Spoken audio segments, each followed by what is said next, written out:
Good evening and a very warm welcome to the Grassroots Weekender Show. I'm Mal Lee, your host for this evening. Hope everyone's keeping well, like they say every other evening as well, so I hope you're all keeping well out there, and I do hope that you're enjoying this glorious weather that we're having. What more could you say? But hey ho, it's a little bit sticky, it's a little bit warm.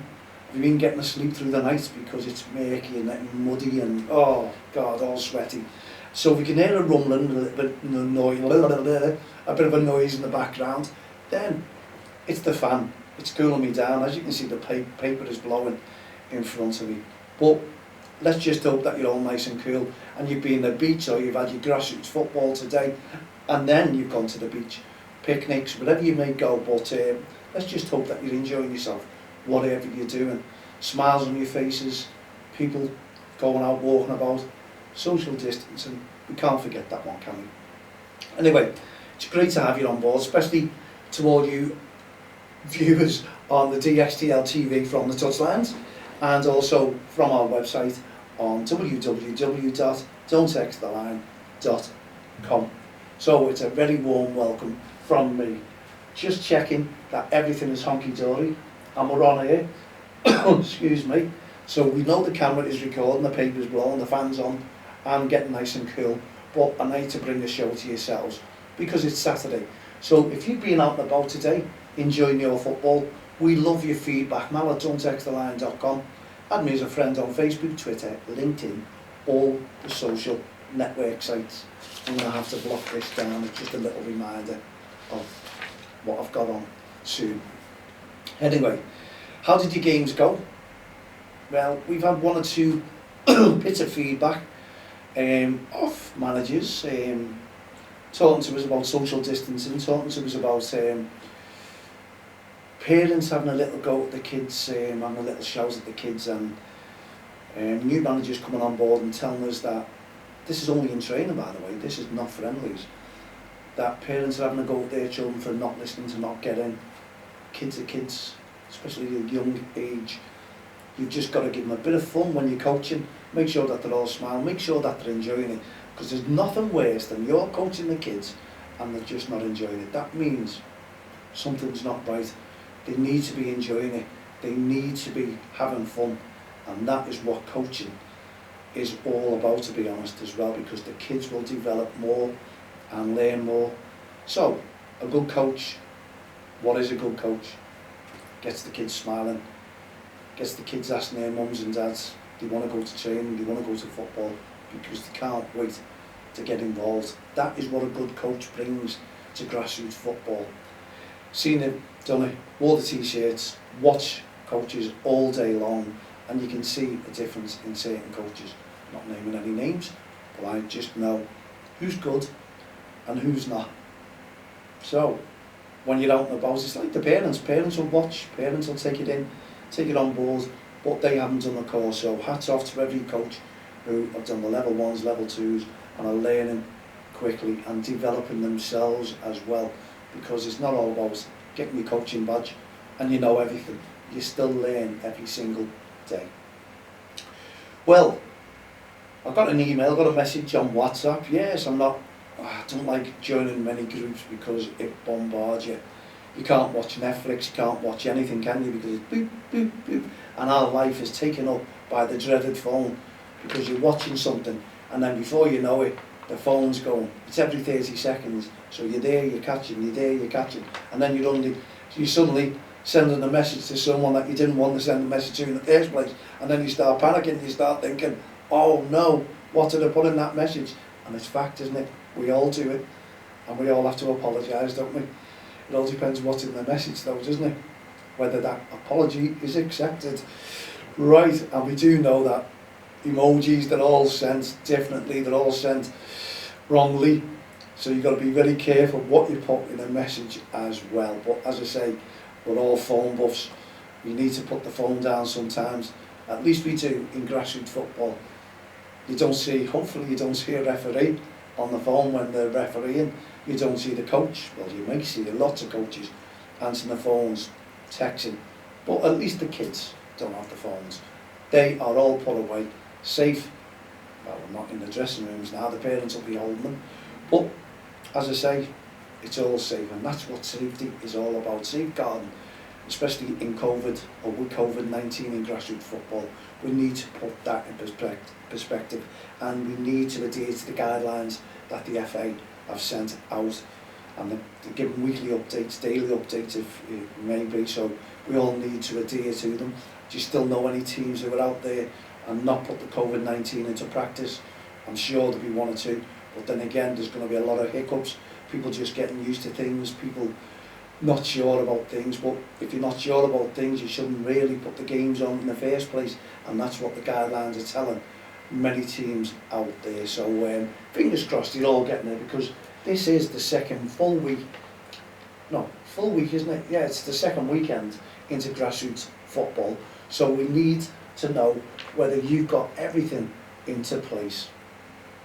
Well, we've been talking to, well, I have anyway, as I say, on WhatsApp, to a new manager who's taken on board an under-7s, and I've got I made up for him because he used to be my goalkeeper many years ago, not that long ago, and he was absolutely brilliant, and he pulled off some wonderful saves. I remember one save when we were BRSA, when I used to run a club, and we were on Stanley Park, can't remember the team that we were playing, and it was when Liverpool were playing and the fans were all coming across the park, and do you know what, you see real fans, all these fans used to come and stand and watch the games, the kids' games as well, and it was great because you felt like a top manager then.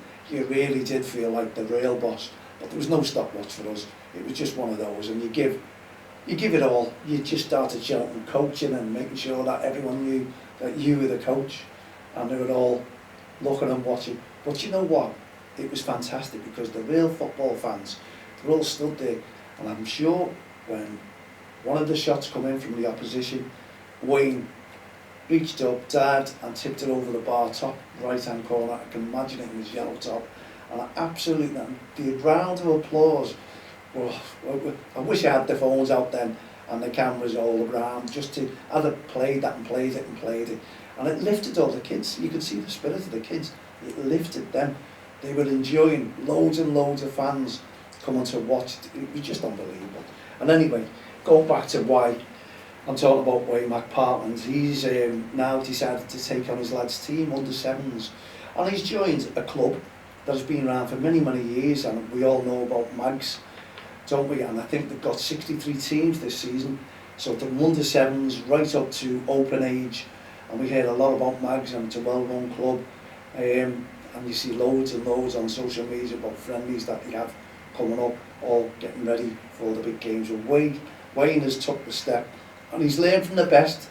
Yes, he has. He's took the team on, so he's going to find a lot of different angles to look at.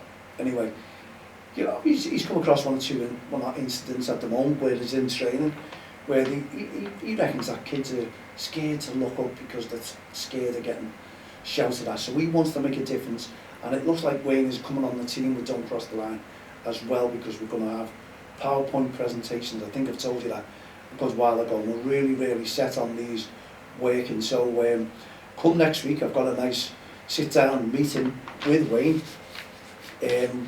regarding what we're going to get up to. It's lovely, as I say, to have him on board. It'd be great to sit down and talk, because he's got some fantastic ideas, I know for a fact, and it's only going to safeguard you out there in grassroots football a lot better, and it's going to really push the boat out again, yet again, for Don't Cross the Line, Respect campaign, and all the work excuse me, that we do within grassroots football, because we've been bringing people together since 2003, so I'm all proud about that one. And we're a serial award-winning campaign. Not that we're bragging, no we don't, because we do it all voluntary. It's all voluntary that we do.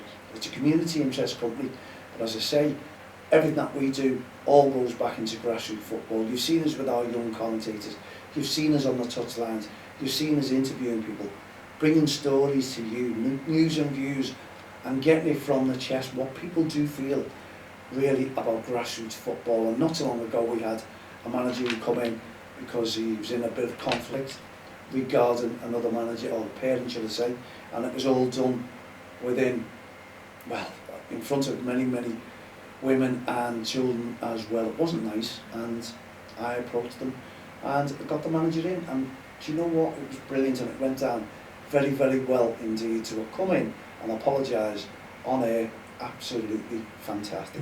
So this is the type of work that we bring to each and every one of you out there.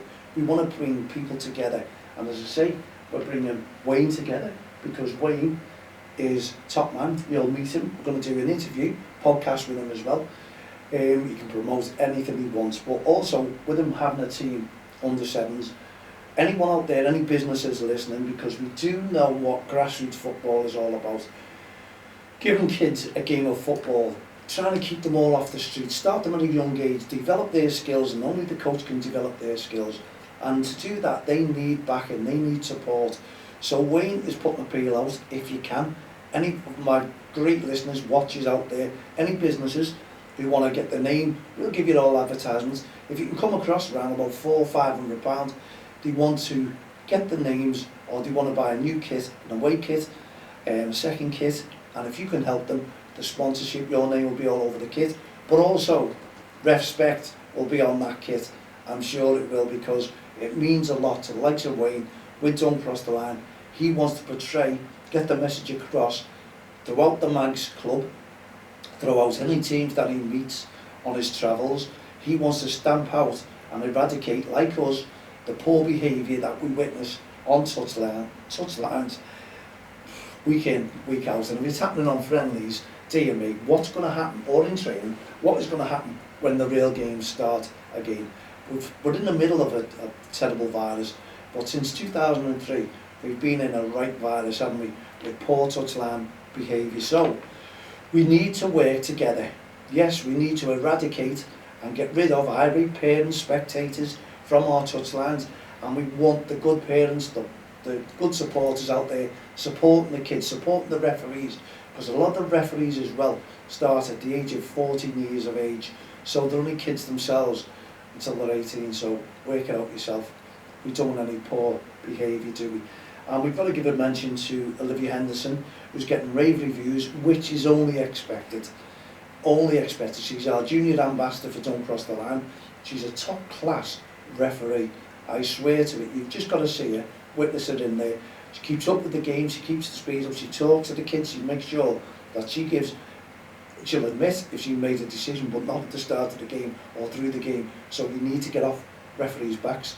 And at the end of the game, and we've sat down and talked, and Olivia's always said to me, do you know what, I made one mistake there, I thought it was offside, but it wasn't, or there was a free kick, you know, and that is brilliant to bring out. But you tell your managers, the managers are absolutely fine with that, and Olivia has had no problems whatsoever.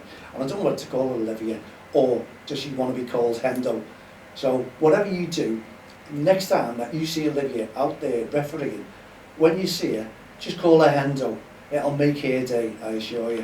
But, as I say, top class referee in the making. We're going to go a long, long way, and we do have some cracking referees in Merseyside here.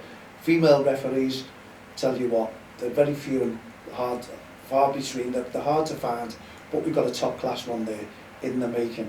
You mark my words, you tell me, you give me the feedback, and I know I'll get loads of feedback, good feedback about Olivia, because she's doing a tremendous job.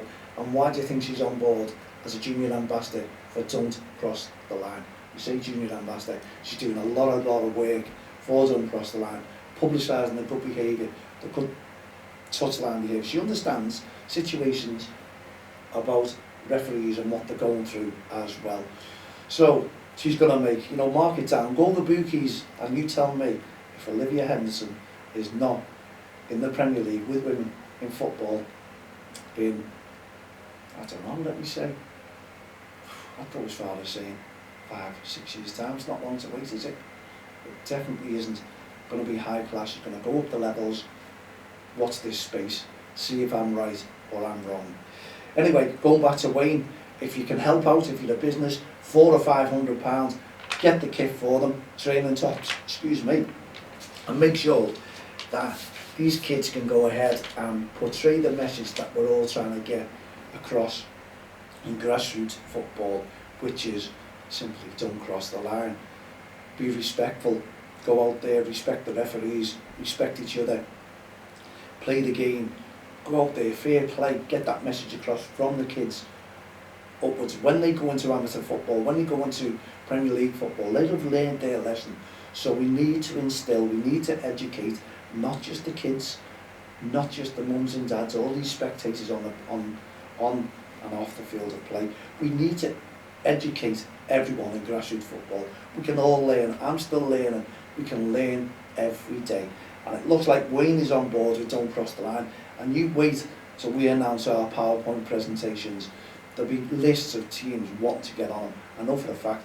And I know we've got lists of players and a list of everyone who wants to get involved with the studio. And as I say, we'll be up and running, inviting guests in. Maybe you'll see Wayne as our first guest coming on the show, because he's got a lot to say and he's very, very interesting indeed, I assure you. So it would be well worth tuning into and listening. But we'll announce when we've got Wayne on the show. Going to make a difference in grassroots football. We'll always make a difference in grassroots football. We'll always want support. We need support as well. So any big businesses out there who are looking to get involved with us, with our Respect campaign, with Don't Cross the Line and the work that we do in grassroots football. Why do you think we've been going for 18 years? Because we do the right way. We have Liverpool, Everton on board. We have all football governing bodies on board. We have the PFA, the PGMOL, the Premier Games Match Officials Limited. If you didn't know that, ask Olivia. She knows it now. She's remembered it. How many referees do know what the PGMO is? Ask them, see if they do. And I bet you, keep tuning into this, they'll all know what it's about. And everyone should know what it's about. They're the match officials in the Premier League, and we're in close contact with them. We have them on board with us. They wear our t-shirts, our Respect t-shirts, every season, every year, up and down the grounds right across the country when the games are being played for one weekend, to bring awareness to our Respect and Don't Cross the Line programme. It's massive. We're nationwide now and beyond. We even got the FAI on board in Ireland. So Paul Martin, thank you very, very much indeed for all your support. In Dublin over there, we need as many supporters as we possibly can. And we know Don't Cross the Line is well wild. Just look. Wild. Did I say wild then? We're not wild. Just look at the MLS in America and your thoughts. Have a look at Don't Cross the Line in Australia. Yes, we're getting everywhere. We've got loads of watchers, listeners, everywhere, you name it, right across the board, but we're going to get bigger and bigger and bigger and better and better and better. I assure you, loads of work is being put in to Don't Cross the Line. The studio is done. The office and the reception area won't be far behind. That is next week. We need... I just can't wait to just give you a little showing of it and a little filming, and then tell me what guests that we do have coming in. But we've got loads and loads. I'm just flipping the page over before the fan does it. We'll be going into, as I say, PowerPoints. We'll be going into conflict management. We'll be letting you know exactly what we're doing with grassroots football, with what we're doing with our new companions coming on board with us. We can't wait. It's exciting times, and it always has been with Don't Cross the Line. As I say, excuse the little buzzing. It's only the fan cooling me down. Look forward to talking to you. Look forward to chatting to you, getting you in the studio. If you want to be a guest on the podcast show and you come in to DXTL from the Touchlines Live, then simply drop us a line, mal at don'txtheline.com. And what we're going to be doing in the future is club profiles. We want to find out all the oldest teams, how long they've been going in grassroots football, how many players have come through from down below right the way up to the top. We want your feedback. We'll give everyone a mention, and we'll even invite you in a chairman, secretary as a guest to promote your club. It's well worth getting in touch with us.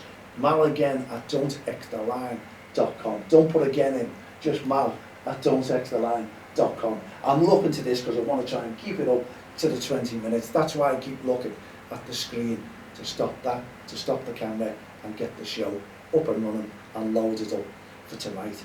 And we can't wait for you, yes, we can't wait for you to get in touch with us, because we're going to get loads of feedback, I assure you.